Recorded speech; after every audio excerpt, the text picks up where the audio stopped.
The block of land is in Sydney, 10 kilometres north of the central CBD in a suburb called Narembeen.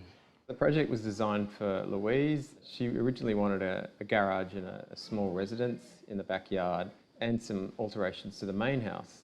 However, the zoning regulations changed some years ago, and I was then able to build a secondary dwelling or a granny flat.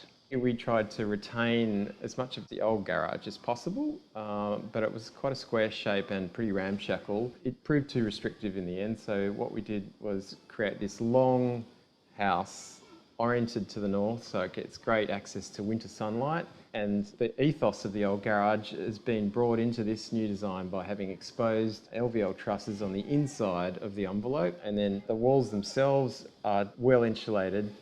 So when we were deciding what exposed structure to use, we were thinking of solid timber, laminated solid timber, but that did prove a little too costly. So we reverted to LVLs, which are laminated veneer lumber. They're basically big chunky plywood beams. Usually they're hidden inside the structure or the floors. In this case, we've exposed them to reduce thermal bridging and create a visual breakup of the space. If you look closely, you can actually see some of the stamps still on the side of the beam which weren't quite sanded off, but we think that gives a bit of character. So the house has 60 square metres of livable space, plus the garage, which is also a multi-use space. I usually enter the house in my car. I enter in the garage space, which doubles as my office, as my studio space, and a laundry. It also has a little powder room off that area and additional storage under the stair. And then you can also enter down the side of the house into the centre. I walk through into the living space, which is one large space housing dining room and living room.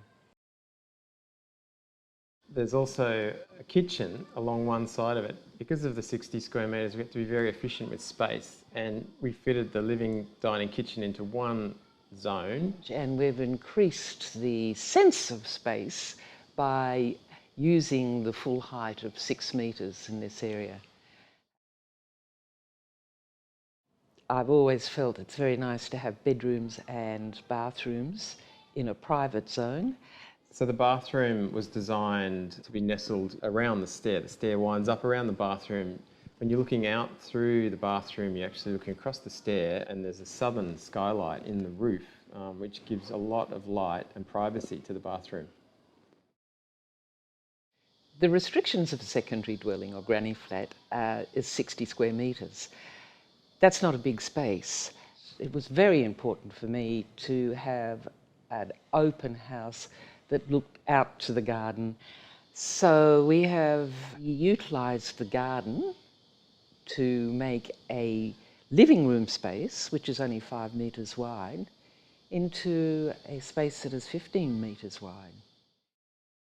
With these granny flats or studios, council really want it to look like a single level house. So to fit another room upstairs is challenging. So the bedroom that's up there has an attic feel to it, even with a cut-off door. The bedroom's quite simple, apart from the sloping roof. It's quite a square shape. Off the bedroom on the top floor is a green roof. A green roof has soil and certain plants that can cope with more sun exposure and wind. The green roof helps to insulate the house with the soil. Part of the process for us is to thermally model the design early in its inception to get some feedback on how efficient the house is. So we put it into a computer thermal model, and we get a star rating out of 10 for each of the rooms. And we use that to improve the performance of the house. We don't slavishly follow it, but it's a good indication, an objective understanding of where the house could be made better and more efficient, and therefore less heating and cooling bills. Winter sun is allowed to come into the house through the large windows, heat up the floor and the brick wall at the back. That then re-radiates heat overnight. They're also double glazed timber frame windows that help reduce heat loss in wintertime. In summer, it's the opposite. We've got an eave that's perfectly calculated to stop the summer sun coming into the house, and we use that thermal mass to cool the house. In designing this place, I took the lead from the architects. All the finishes are simple, not precious. The house is filled with the artworks that I've collected through my life, plus all the knickknacks that are part of my experience of living. It was a hard task to downsize from a family home into a smaller dwelling. It meant a lot of decluttering, but I'm certainly glad that I've done it at a stage where I'm fit enough mentally and physically to do the job. It has been such a relief to have the weight of that clutter removed from me, and I'm happy to be in this space that is no more but no less than what I require.